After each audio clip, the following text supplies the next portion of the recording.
This is Lady Fran Jackson from Area 5 TLOD Conference Organization, and I'm the Area 5 Sickle Cell Disease Awareness Chair. My name is Lady Fran Jackson.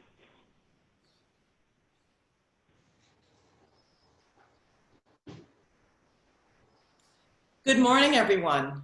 My name is Delaney West, producer of today's webinar.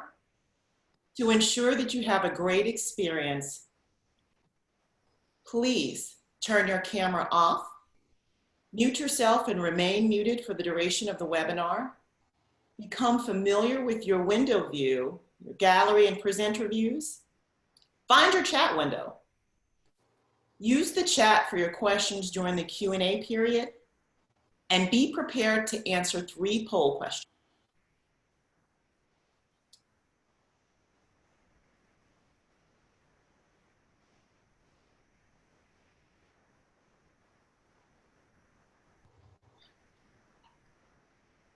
We will have the welcome by Elizabeth Jones, Chapter President. We will have the introduction of our presenters by Susie Rice.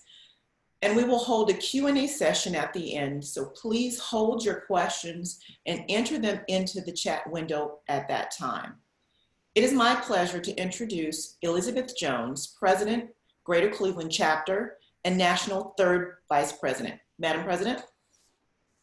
Good morning, and I'd like to welcome everyone to today's health seminar, Know Your Cells, Sickle Cell Awareness. Today, sickle cell disease still tends to be overlooked, as reported by Aaron E. Carroll, reporter from the New York Times. There is a question about what role race and wealth plays in how much attention and funding this disease receives. Sickle cell disease affects about 100,000 Americans, most of them African Americans, with 10% of the population at risk. There are few treatments for it, and experts say not enough is being done to prevent complications.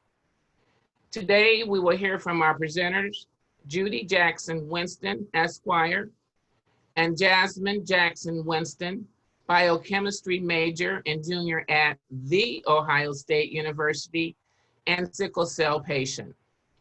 We also have with us today from the American Sickle Cell Anemia Association, Jessica Franks, Newborn Screening Coordinator, and Gil Penna, Program Coordinator. At this time, I would like to recognize our Healthcare Committee Chair, Ms. Susie Rice, and members Dion Jones and Teresa Rice for coordinating today's virtual presentation on sickle cell anemia. I will now turn the program over to Ms. Susie Rice for introductions of our presenters and panelists. And again, thank you for joining. Good morning. My name is Susie Rice, and I am the Health Committee Chair for the National Coalition of 100 Black Women Incorporated. In support of our health thrust, we bring to you today 4 outstanding presenters who will talk about sickle cell disease. Our first 2 presenters are author and judge, Judy Jackson Winston. Presenting with Judy is her daughter, Jasmine Jackson Winston, who is a biochemistry major and junior at The Ohio State University. Jasmine is also a sickle cell disease patient. Judy and Jasmine will discuss sickle cell awareness and lineage strategies and succeeding in managing sickle cell disease. Our next two presenters are from the American Sickle Cell Anemia Association. Here to speak with us today from the association are Jessica Frank, Newborn Screening Coordinator, and Gil Pena, Bilingual Health Educator Coordinator. They are team members of ASCAA, whose main focus is sickle cell awareness and advocacy for families at risk for sickle cell disease. At this time, we will now hear from Judy and Jasmine Winston.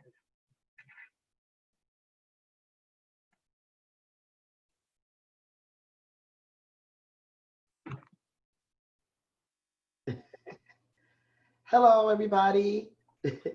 Hello. All righty, so we can go to the next screen. I gotta do it myself. No.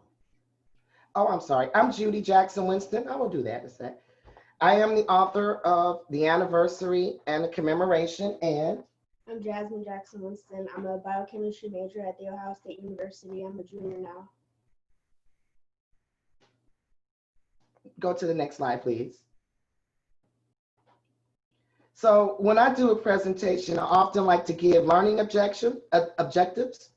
So the first learning objective will be to gain a basic understanding of the different forms of sickle cell disease, to discuss one family's journey through their lineage, to understand how sickle cell disease genes are passed through generations, to have a brief discussion of how chronic illness can have a negative impact on both sickle cell disease patients and their caretakers' mental health, and discuss ways that you can help support those living with sickle cell disease. Next slide, please. I just wanted to introduce my professional bio so that the audience knows that I am somebody that has credibility in respect to this particular subject matter. You can read my bio, it's on the screen, but just a couple things I'd like to highlight is that I worked at the Cuyahoga County Alcohol, Drug, and Mental Health Board for 19 years as their client rights officer. When I was 8, my father passed away from sickle cell anemia. He was 32 years old. My daughter, Jasmine, has hemoglobin SC disease, and I am the top ladies of distinction sickle cell chair for the Cleveland chapter. Thank you. You go to the next slide. I also want to make a note of some special dates that I think is really important that we all are aware of. This is kind of a kickoff to June 19th, which is World Sickle Cell Disease Awareness Day. And I also want to note that September is National Sickle Cell Awareness Month. And today is May 30th, and May is Mental Health Awareness Month. So I just want you guys to be aware of some reasons why we tied this together the way we did. Next slide, please. All right, this is a polling question. Do you know anyone with sickle cell disease or sickle cell trait?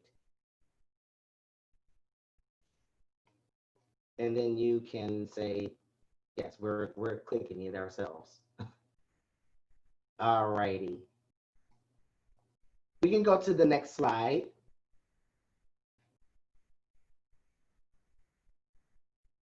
So I just want to give you guys a quick definition of sickle cell disease. It's a group of inherited red blood cells or red blood disorders. For everybody, you should know that healthy red blood cells are round and they move through the vessels to carry oxygen to all parts of the body. As someone who has sickle cell disease, the red blood cells become hard and sticky and they look like a C-shaped farm tube called sickle. The sickle cells die early and they cause a constant shortage of red blood cells. And when they go through the blood vessels, they sometimes get stuck and clog the flow. This can cause pain and other serious problems such as infection, acute chest syndrome, and stroke. Next slide, please. So another polling question, there are several different types of sickle cell disease, true or false? And you can answer that. Next slide. Wanted to kind of tell you a little bit about the different types of sickle cell disease after you guys do the polling question. So there are several types of sickle cell disease. The most common type, or some people would say it's the most common type, is sickle cell anemia. And that's what my father had. It's when people who inherit two S sickle cell genes. And it's considered the most severe form of the disease. But I'm going to let the American Sickle Cell Association talk more about that. My daughter, Jasmine, she has HBSC, which is called hemoglobin SC. Some people say it's a little bit milder, but we would say that she has many of the same issues as the people who have sickle cell anemia. Could you go to the next slide, please? And then there's beta thalassemia. And people who have this disease, they inherit one sickle cell gene and another beta thalassemia gene. And there are two types. One is O and the other is positive. So if you can read the screen, it'll give you a little bit more information about it. But again, we're going to let the American Sickle Cell Association go into more detail. Next slide, please. And then there are a few rare types of sickle cell disease. And as you can see by the screen, it's SD, SE, and SO. They really don't know how severe these diseases are. And every day they continue to find more abnormal genes and diseases in respect to sickle cell disease. And it's the American Sickle Cell Association will talk about that in more detail. The next slide, please.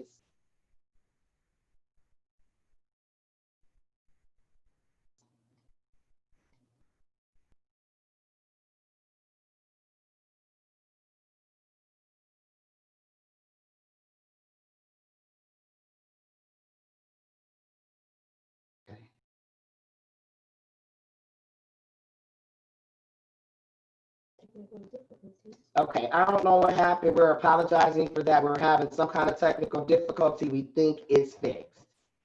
We're going to talk about sickle cell trait, which is what I have. It's HBAS. It's when you have one gene that's an S gene and the other one that has a normal gene, which is the A hemoglobin. And people with this usually live a normal life. But sometimes there are some issues. But again, we'll let the American Sickle Cell Association speak to that. Next slide, please. This is an illustration of the abnormal red blood cells. Okay. Next slide.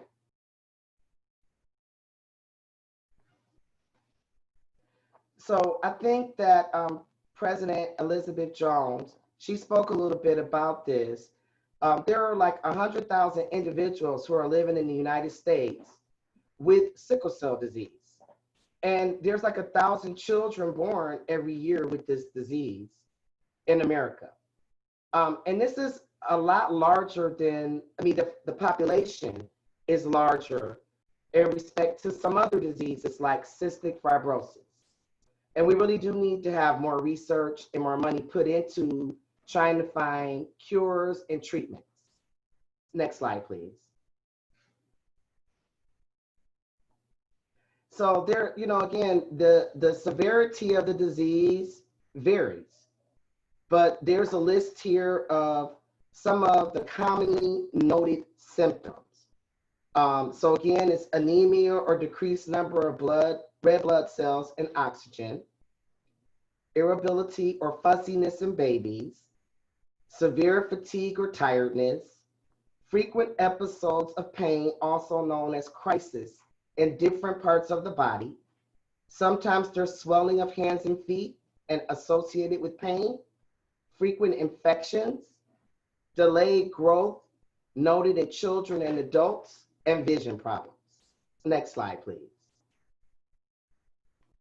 This is a video that my daughter Jasmine put together for us. That's an illustration of what we mean when we say your lineage strategies. My husband did this huge investigation into his family tree, which made me do a little bit of investigation too. So if you can push the play button for us, please. There is no music. We'll talk about it as we go. And as you can see, Jasmine did a very good job. So this is an illustration of how sickle cell was passed through our family. My grandmother had sickle cell disease. She also died in her 30s. Don't know why it's doing that. Oh yeah, sorry. And then my father, he also had sickle cell disease. He married my mother. She did not have sickle cell disease.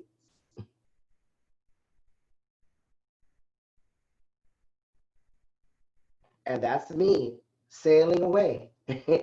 That's my hemoglobin AS. And then, meanwhile, in the Winston family, my husband's grandfather, he had the C hemoglobin trait.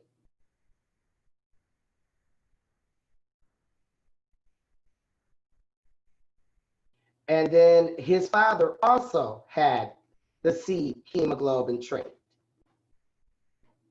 And then, of course, I met the love of my life. We crashed into each other.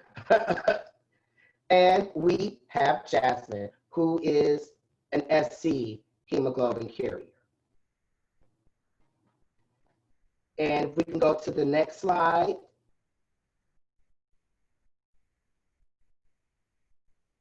I don't know why it's playing again, but hopefully we'll go to the next slide. We're having a technical difficulty, we're sorry. Okay. All right, so there are a lot of people who live in the United States that don't have any understanding about sickle cell disease or about being a carrier.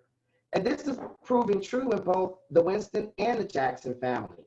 And we used our ancestry websites and we traced back our family tree, and we were able to look at our sickle cell genes in a different way. So if you go to the next slide,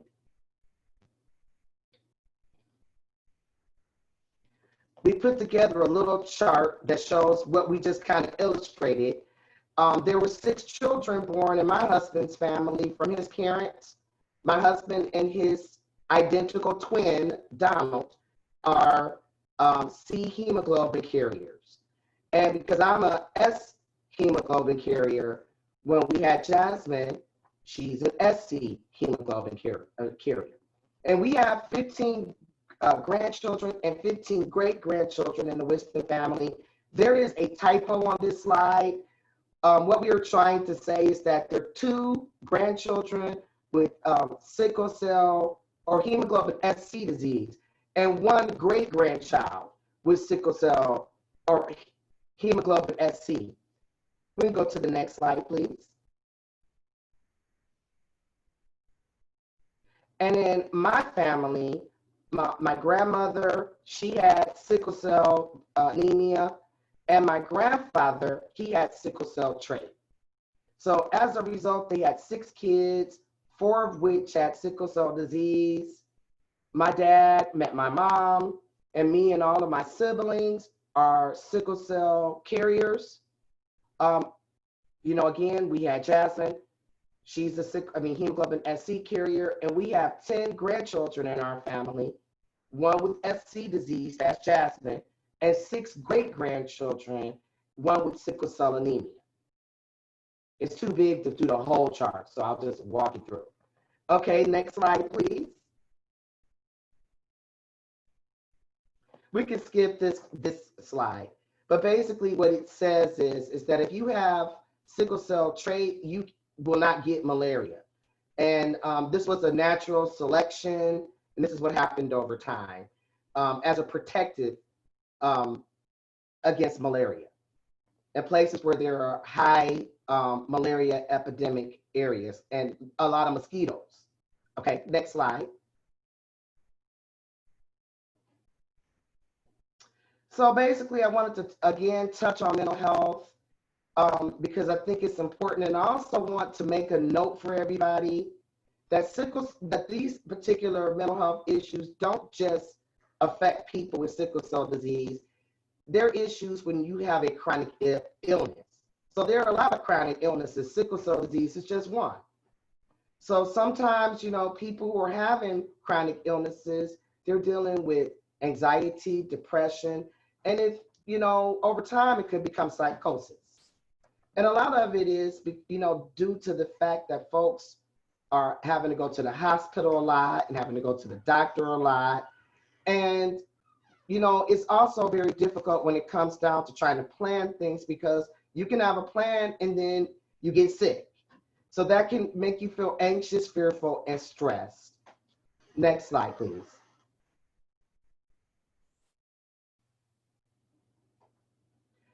And basically, what I think is important is to make sure that we are utilizing support groups. There are a lot of support groups for people who have sickle cell disease. One in particular I would like to highlight is Kincaid's Kindred Spirit. It's a nonprofit organization, and the purpose of it is to bring community awareness to the plight of adults who are suffering with sickle cell anemia. There's a contact, you can contact Adrienne Kincaid directly. I spoke with her and she said that would be awesome. The people just give her a call, and if you need some help, she's there. The next slide, please.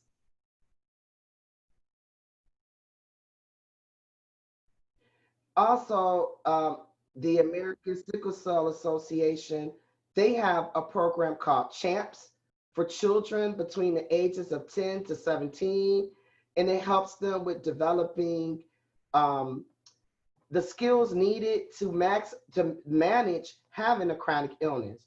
Jasmine was involved in a program like that. It was awesome. It really helped her to be prepared to be able to go off to Ohio State and to be able to not be with us and still manage all of her sickle cell issues. Next slide, please. I want to be clear that when you have a chronic illness, it doesn't just affect the patient. It affects the family. It affects parents, grandparents, siblings, aunts and uncles, spouses. We all want to make sure that our family members have a comfortable life. And sometimes it makes you feel depressed when you see your child sick or you see somebody that you love, you know, in pain. And you can make you have depression issues. And if that's the case, there are supports out there for you. Next slide.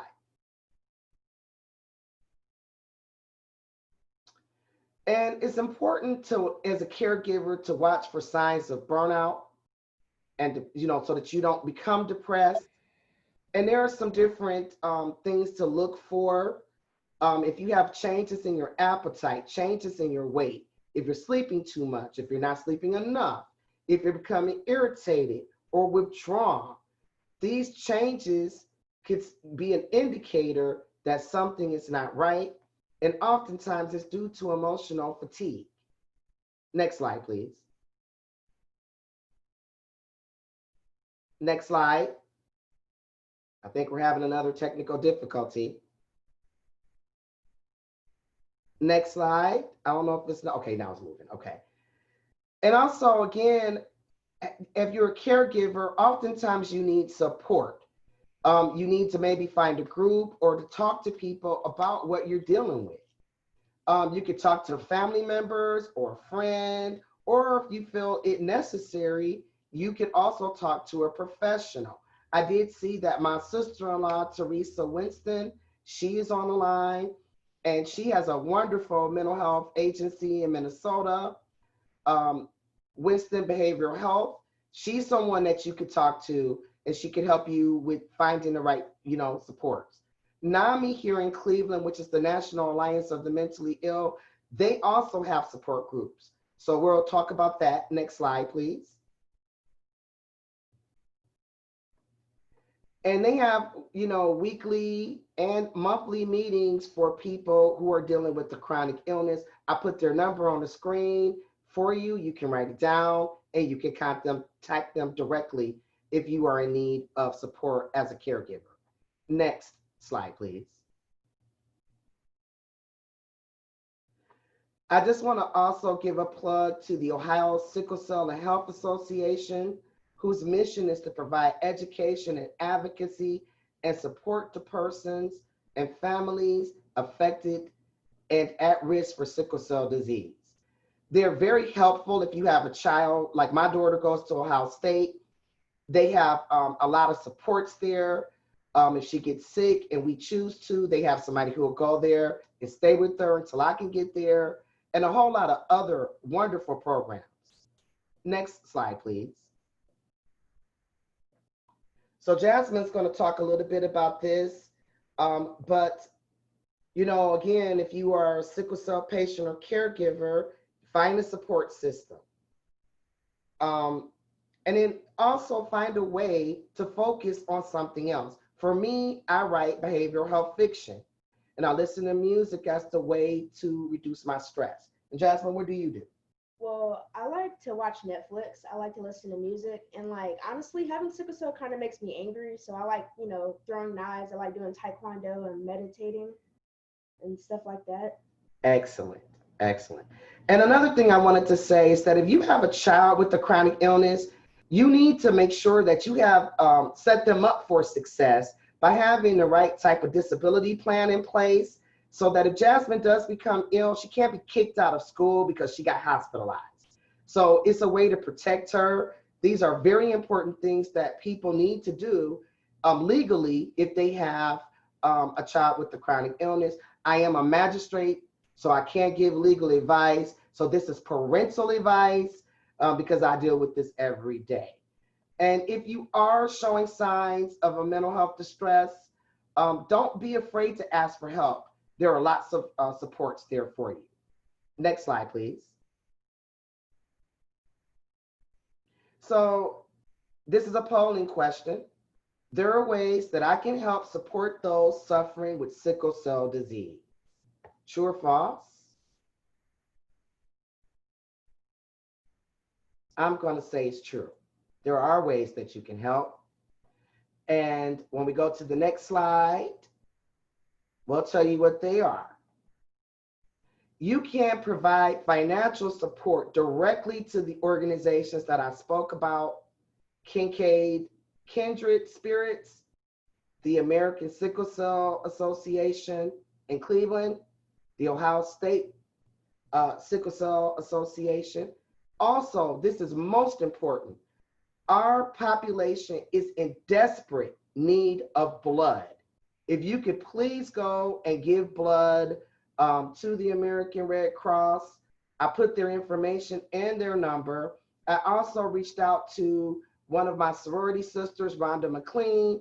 She was able to give me a number if you are interested in trying to pull together a blood drive. I believe that they said that the number is like 90% less than what it usually is for people to give blood. And this is really important. Jasmine was very ill a few months ago, and she had to have a serious blood transfusion. A lot of people with sickle cell disease, they really do need blood transfusions, and they can't have them if we don't give blood. So that's a really big deal. Hopefully you guys will help. Next slide, please.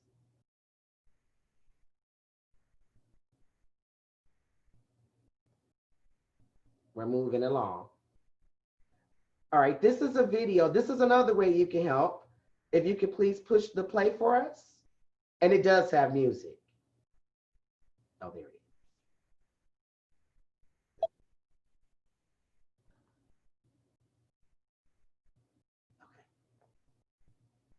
Okay. All righty. I'm not sure what's going on. Yeah, okay. Don't know why the music isn't working, but I have written a new book. It's called The Commemoration. Basically, this book is a continuation of my first book, The Anniversary. But in my second book, not only does it deal with mental health, it also has a sickle cell connection. I am going to be selling all of my books on my website at www.novelistjjwinston.com. If you purchase any of my books today from my website, I will be giving 20% of all of my sales today to the American Sickle Cell Association on behalf of the 100 Black Women, or National Coalition of the 100 Black Women, as well as Top Ladies of Distinction. I will be giving the money in the name of those two organizations. Next slide, please.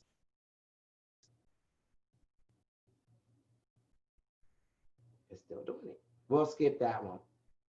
All right, I think I just said that. You can find it at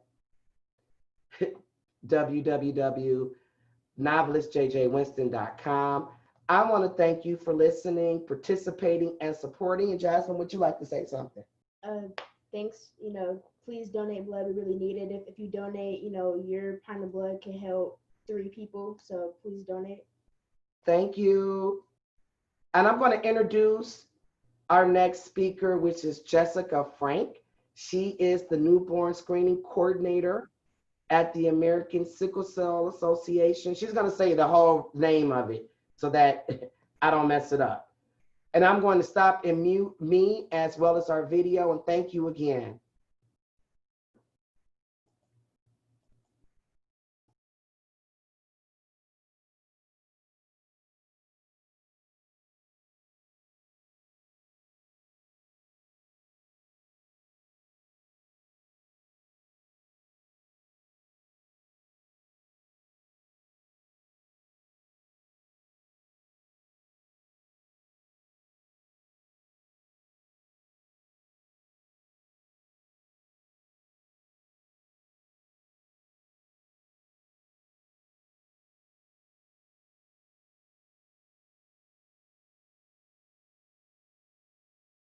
I believe we have lost Jessica Frank, our presenter.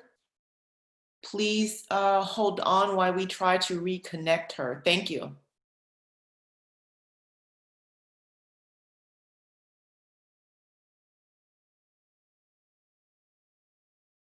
Excellent information, Judy and Jasmine. This is Lady Fran Jackson, Area 5, TLOD.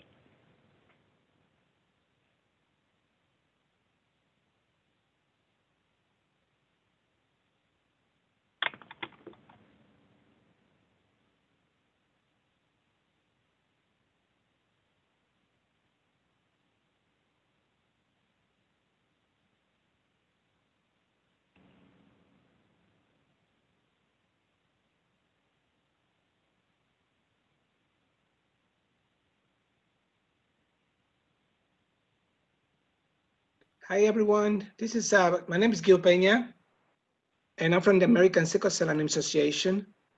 I don't know exactly what happened with Jessica, but I can say that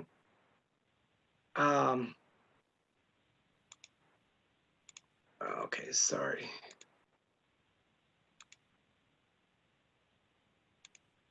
Okay. Yeah, my name is Gil Peña, like I was saying, and I'm from the American Sickle Cell Association. And to the newborn coordinator, Jessica, I don't know what happened with her, but I am the program coordinator. My job is more of an adult care program. I've been doing that for 22 years in American Sickle Cell here in Cleveland. We're doing the services that we can. We do the newborn screening. We do follow-up for the state of Ohio. That's what we're going to discuss. My colleague is going to discuss about that, Jessica Frank. And we're doing support services for our patient with sickle cell. We'll be carrying with a lot of changes and challenges for our patient with sickle cell disease. I want to say, Ms. Winston, thank you for that presentation. It was great. But that's what I can, guide you for the American Sickle Cell Association. For the newborn screening that we follow for the state of Ohio, we started in 1990. It was being more easy for us to detect this this disease in early age. And that's what we followed for more than 45 years under American Sickle Cell Anemia Association. And on the ODH too, because we're on the Ohio Department of Health, which is the program who would have a different region sickle cell who follow the newborn screening. We have a 5 region of sickle cell in the state of Ohio, which is Cincinnati, Columbus, Dayton, Akron, Toledo, and Cleveland. Our job is to, like I say, doing the follow-up for all this baby who born positive with the trait or with the sickle cell disease. Automatically, the child is detected at birth. We just they send it to the different area depending where county the child is being born. Automatically, they send it to a different region of sickle cell when this babies is positive. Automatically, we we send the letters to the doctors first, so they can follow with this newborn screening.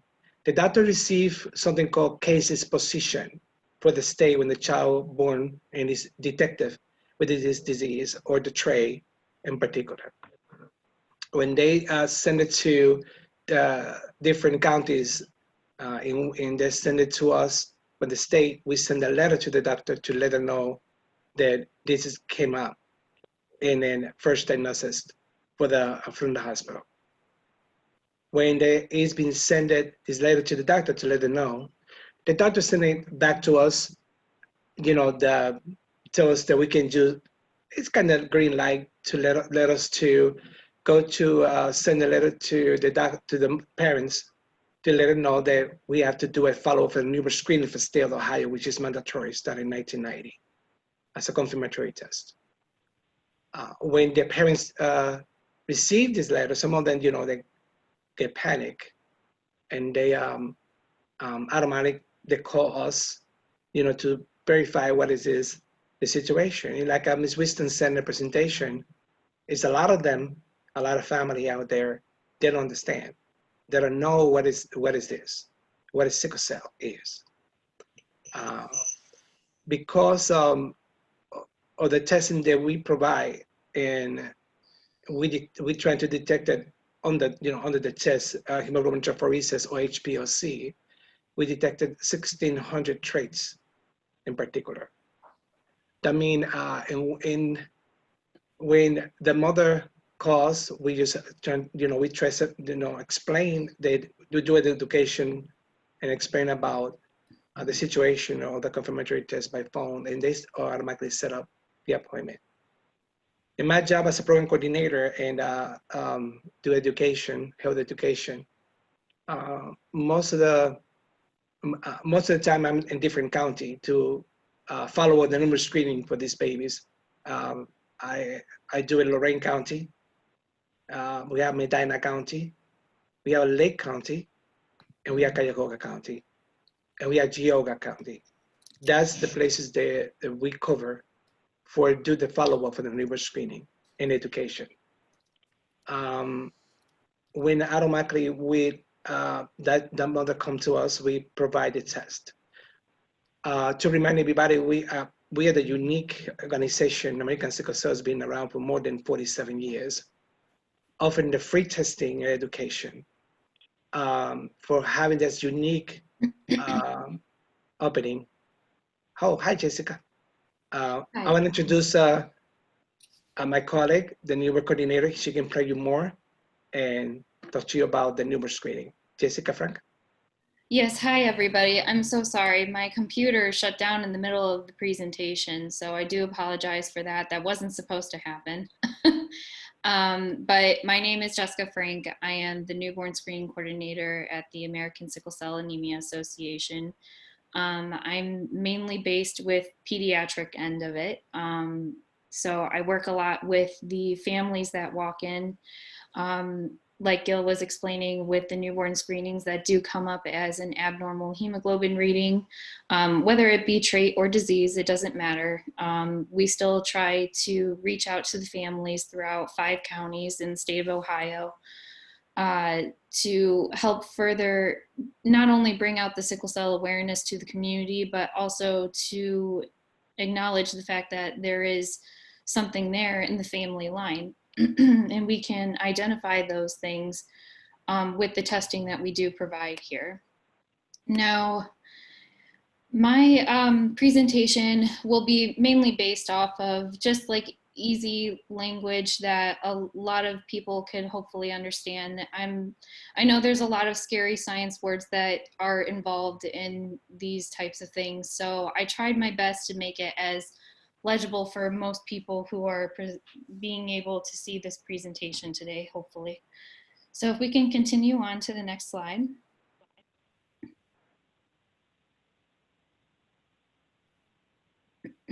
Now, these are main topics that I'm going to be going through.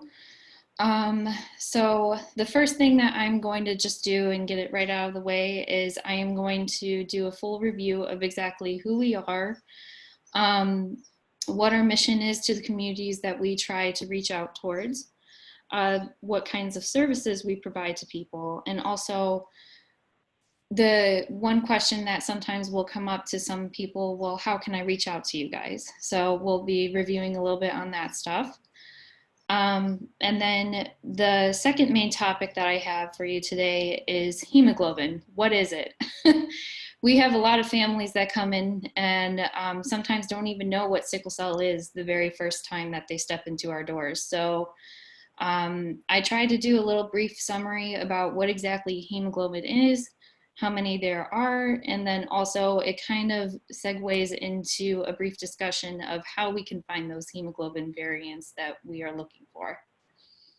And then the third topic that I have for you today, which is the most important one on even trying to find an indication whatsoever for your child, is the newborn screening.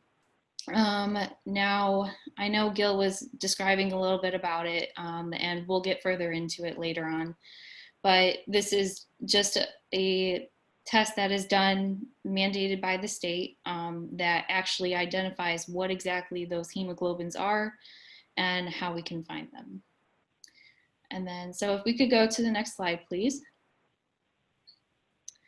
Okay, so who are we?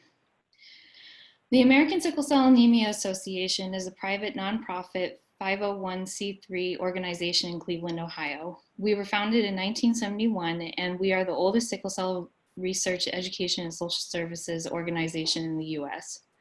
The Ohio Department of Health designated us to take care of the 5 counties that are listed, the Cuyahoga, Geauga, Lake, Medina, and Lorain. Now, we are set as the Regional Sickle Cell Program 5.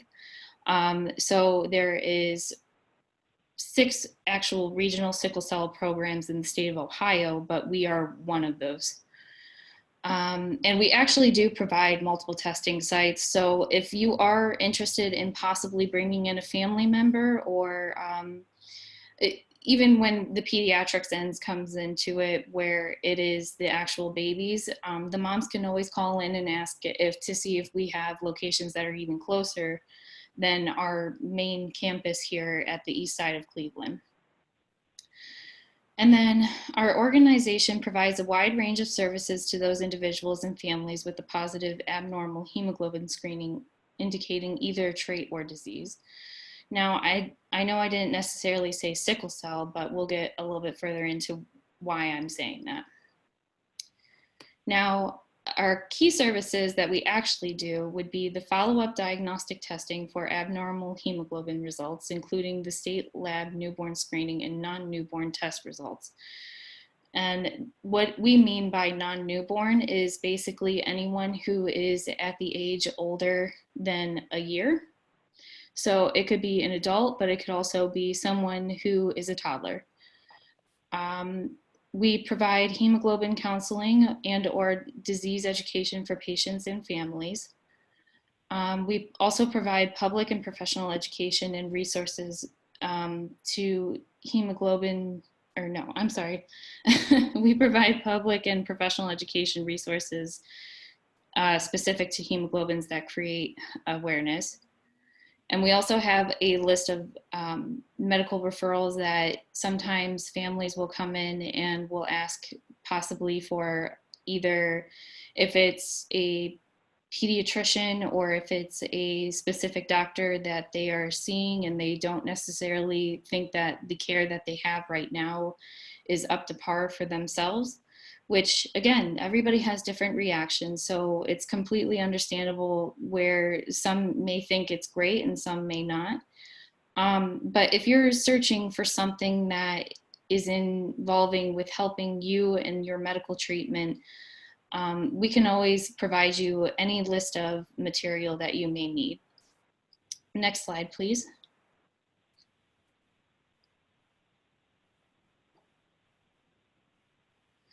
And now, what our mission is. American Sickle Cell Anemia Association's mission is to provide diagnostic testing, education, counseling, and supportive services to the population at risk via the intent to ensure quality and quantity provisions for comprehensive services to newborns, families, and individuals. Next slide, please. And then this is a list of our team right now currently at the American Sickle Cell Anemia Association. We also do sometimes summer programs where we actually help college kids or high schoolers, I believe, during the summertime over at Cleveland Clinic. And they can help intern with us as well. But for the most part, we have our executive director, Miss Ira Bragg Grant. And then we also have our bilingual health educator and program coordinator, which you just met, Gil Pena. So if you need any resources that are not in English, we also have Gil, who can also speak Spanish as well to the families, because Hispanic is actually number 2 on the list for sickle cell. So it's very important that we actually do have those connections with those families who aren't necessarily willing or knowing English very well. And then there's me, the newborn screening coordinator, Jessica Frank. And we also have our medical records at Angel Riley. Next slide, please. And then this is the information that we are going to use for you guys today to copy off on a piece of paper, hopefully. But this is where we are in Cleveland, Ohio. Our phone number is there. If you have any questions, just go ahead and make sure to give us a call, or also our website at ascaa.org. That is where you can send in your questions, and it could be totally anonymous, so you don't have to put your name down or anything. But if you have any questions, that you can reach us out either by our actual location and also via web. Now, these are also the other social platforms that we have here that we can reach out to you as well, that we try to provide educational material on there. There is something that is called Sickle Talk that we have on YouTube, which actually has educational material with a podcast there that you can listen to that has some resources that could be useful. Next slide, please. Now, the main question, what is a hemoglobin? This is the one that is really important to know and understand, especially for someone who has never heard of sickle cell whatsoever. Now, the actual main reasoning for a red blood cell is basically to help carry along the oxygen throughout your whole entire body. But the way that these hemoglobins are created, sometimes those can actually change the way that oxygen is being moved throughout your body. Now I'm just going to read the brief summaries of, out of this paragraph here. Hemoglobin is a part of the red blood cell that carries the oxygen. The way hemoglobin is made in the body depends on the genes a child inherits from both parents. So as you can see, I made a picture for you guys here to show you both the dominant genes and the recessive genes as well to show you the outcomes of what could potentially happen. Now, I know this isn't exactly the best description for sickle cell because it really is supposed to be the hemoglobins that we're indicating on this chart to find out exactly what those chances could be. So if you want to look at it this way, the capital R here will be actually A. Now, A is the natural hemoglobin that most people will have in general. That is the adult hemoglobin. It does start off with having the fetal hemoglobin in your system when you are a baby, which is natural for every person. It eventually does go down throughout the year, but there is also something called hereditary persistence of fetal hemoglobin. It doesn't necessarily harm you in any way. It just means that you naturally have this ability to have fetal hemoglobin in your system.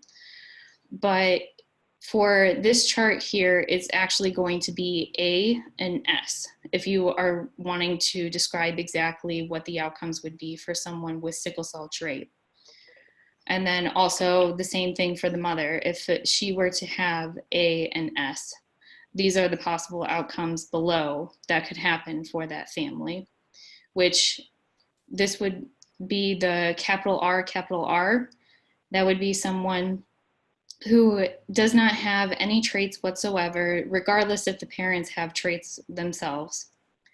And then if we move into the middle section, that's where the 50% chance of the sickle cell trait would actually be, because again, the capital R is an A, the lowercase r is an S, showing the hemoglobin. So that is AS, so 50% chance of sickle cell trait. And then if you have these two lowercase r's here on the right, where it says affected, that is your chance right there for somebody who has a partner that also has sickle cell trait as well to have that 25% chance of disease being there.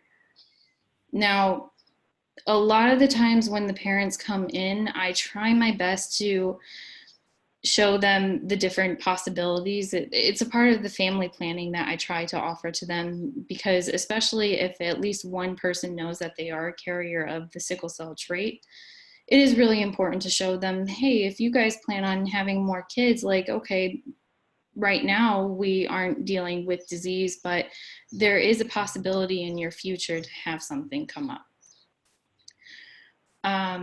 And then I'm going to move on to the second part here that I highlighted, and it says we can inherit those genes which cause unusual types of hemoglobin to be made, or genes which interfere with the amount of hemoglobin made.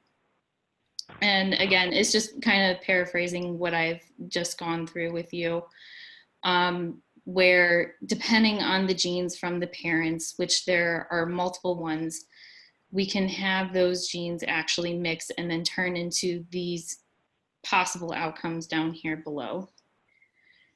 And then I just found a fun little fact for you guys. According to the National Center for Biotechnology Information, they state that there are more than 1,000 naturally occurring human hemoglobin variants. Next slide. So then this will move on to also talking about family planning. And now that you guys know a little bit more about the hemoglobins and exactly how many we're looking for, these are just kind of general overall topics that are really important to know, especially when it comes to family planning.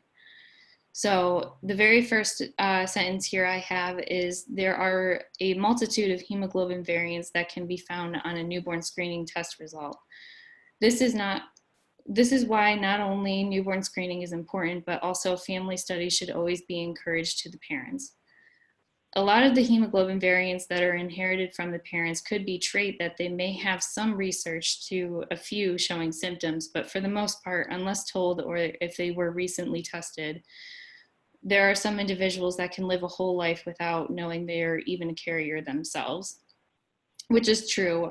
There are some people who will actually walk into our doors not knowing that they even have the sickle cell trait.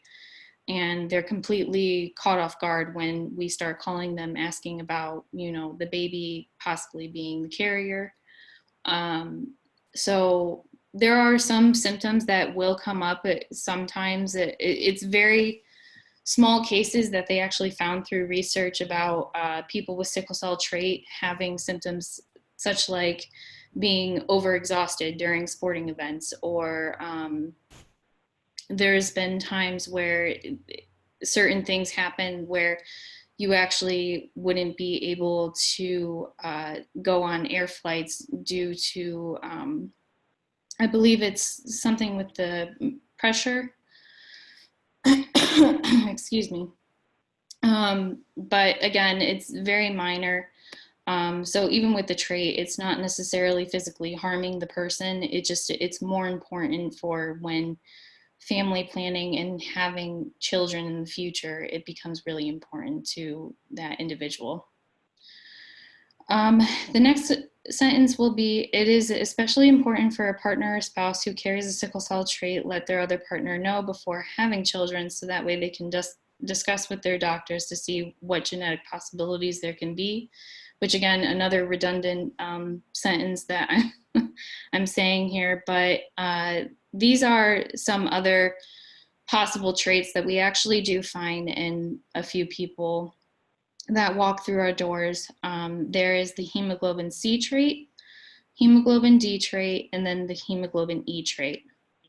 Now, one important thing I do want to mention too is that even though these traits, especially for sickle cell and the C trait being there, those are very high in African American, Hispanic, and Mediterranean families. And then when you come down to the D trait, that is a lot of Eastern European, so a lot of the times Caucasian families will come in with the D trait. And there's also the E trait, which I believe is Middle Eastern as well, that is very popular. But again, these are all genetics, so it doesn't matter necessarily what color anyone is, or in regards to exactly a genetic mutation that is out to get someone, but there are times where you will have somebody who is Caucasian who could have the sickle cell trait themselves, because sickle cell can also be very popular in Italian background. So try, your best to be aware of that, and just know that it's all genetics. And unfortunately, we don't have the choice to start it or end it, unfortunately, right now.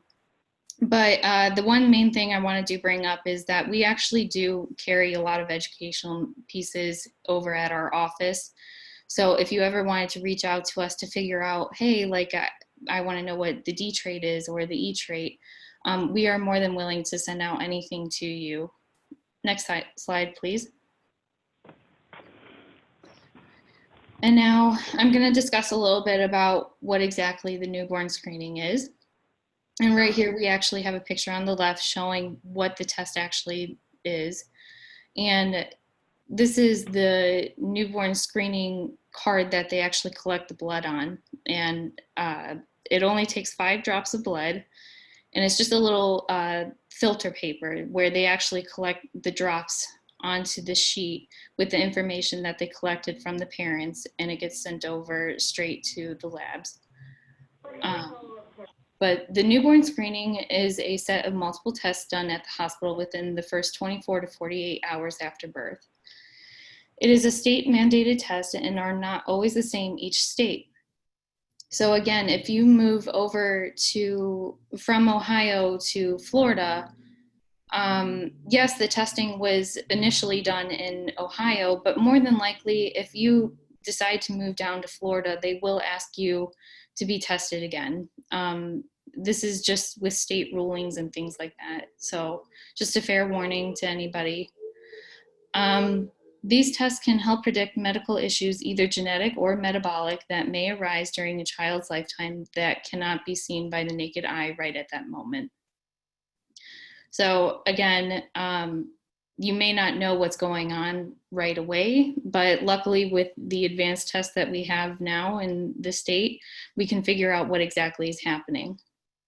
And these are the 3 sets of the screening that are actually done for your baby within those first few hours of birth in Ohio. But the main one that we're going to be discussing about is the blood spot.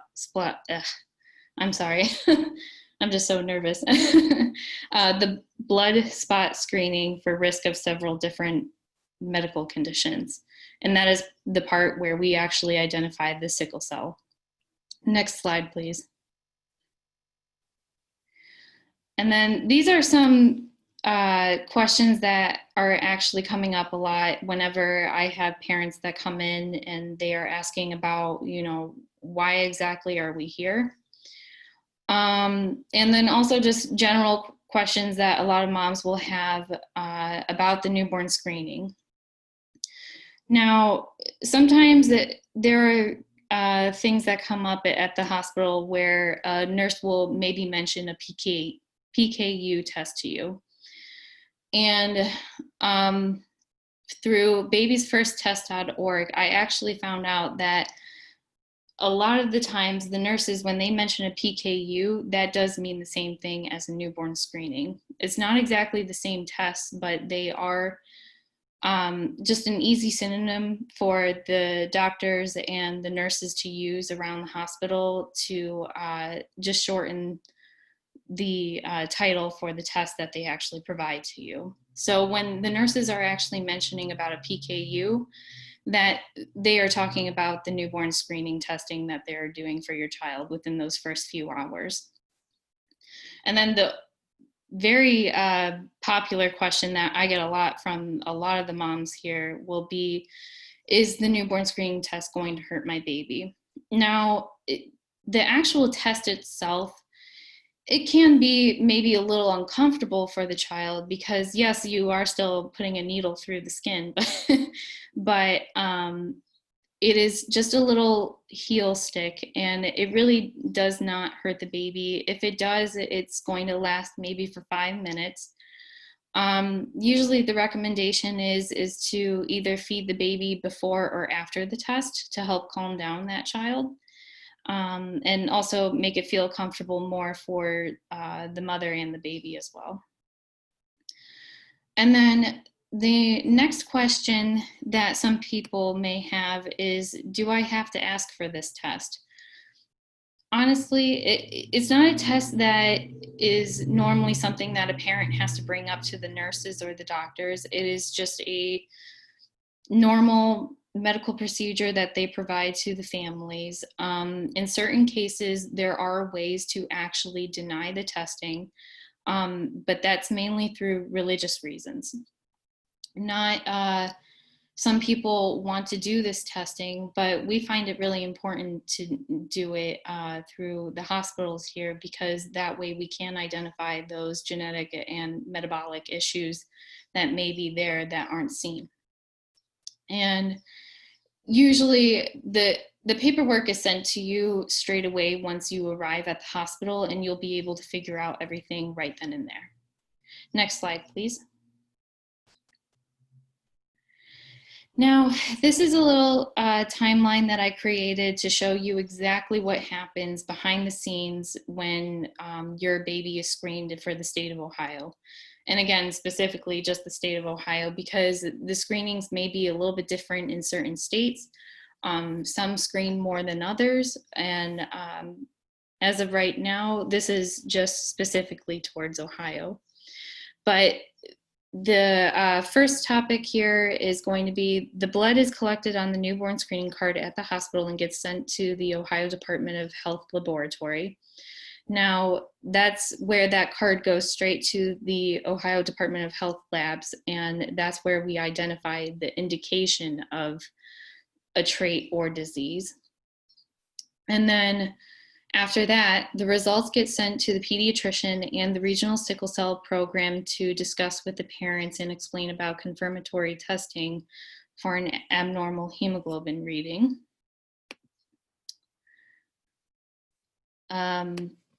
And then for the third part of it It would be within 3 weeks and 2 months of age, parents will either go to their local regional sickle cell program or hematology to get a confirmatory testing done with hemoglobin counseling. Sometimes it will take newborns longer than others to get testing done, but it is very important for newborns who are at risk for sickle cell disease to get this test done either before or right at the 2-month mark. And again, this is important for a lot of the moms who are at risk for the sickle cell disease with their children, because if they actually do potentially come back positive for the sickle cell disease, then they will actually be put on antibiotic therapy, and that is usually written as a prescription by the hematologist. So that's why, again, it's extremely important to be able to get that study in so that way they can start their medications. Next slide, please.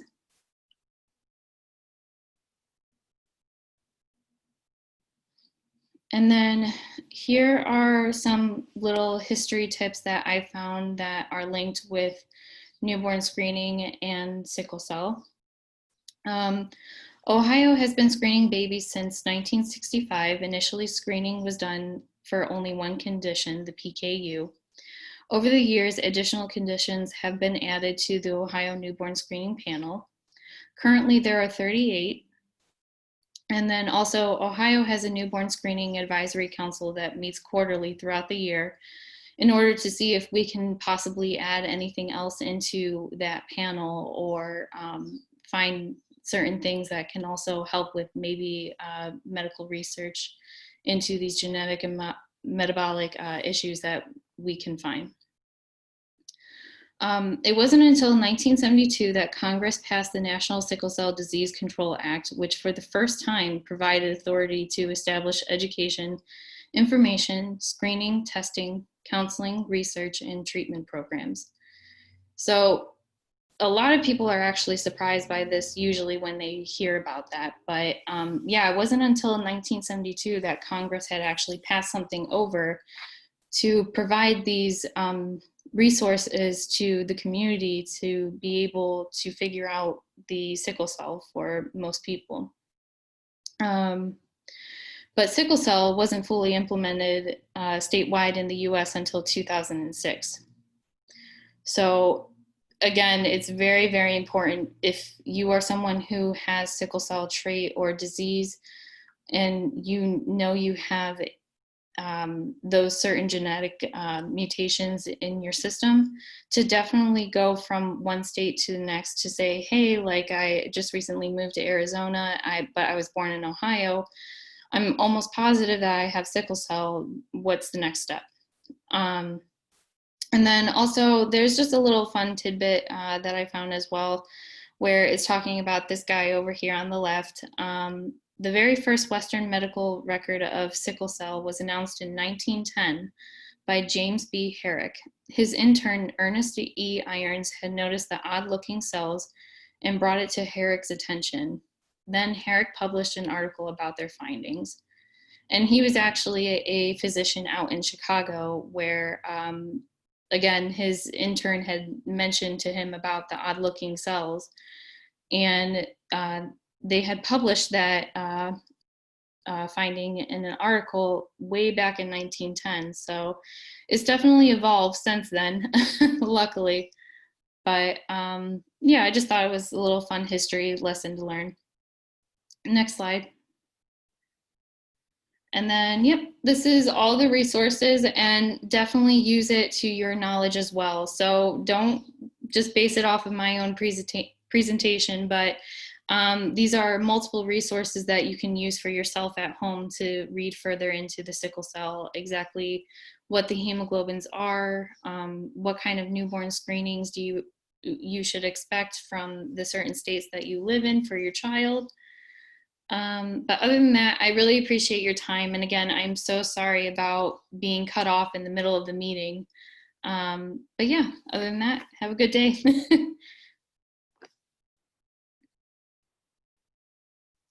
Jessica, thank you. No problem. We would now like to take questions. If you have any questions, please enter them into the chat box.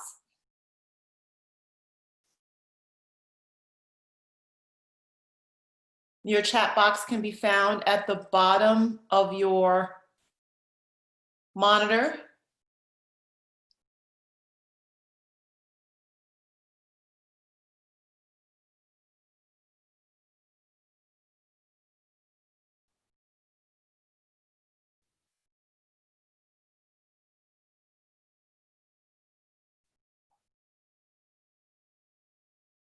If we have no questions, I'd like to introduce committee member Dion Jones.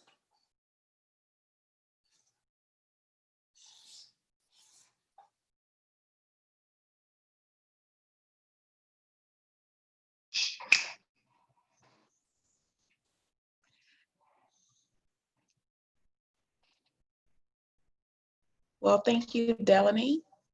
Good morning, or actually, yeah, still morning.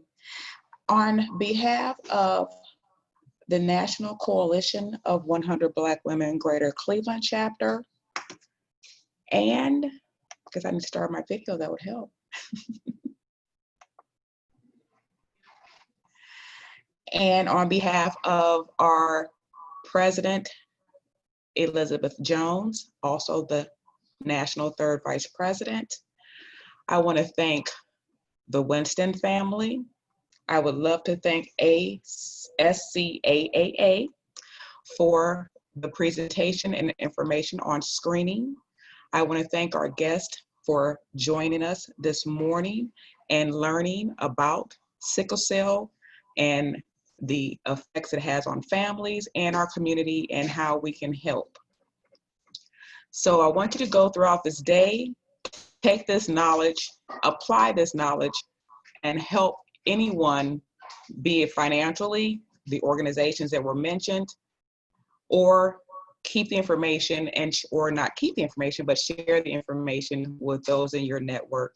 So once again, we thank you for joining us. Thank you to our presenters, the Winston family, Jessica Frank and Mr. Gill. And once again, thank you for our participants. And please join us for our next webinar, which will be Care for the Caregiver. That information will also be posted on our social media sites. And we thank you for supporting the National Coalition of 100 Black Women. Thank you, Ms. Rice, the chair of our Health Committee, and our Health Committee members. Have a phenomenal day and get out there and move and enjoy this weather. I know it may not be sunshine as you want, but it's still great weather. Bye for now and have a wonderful day.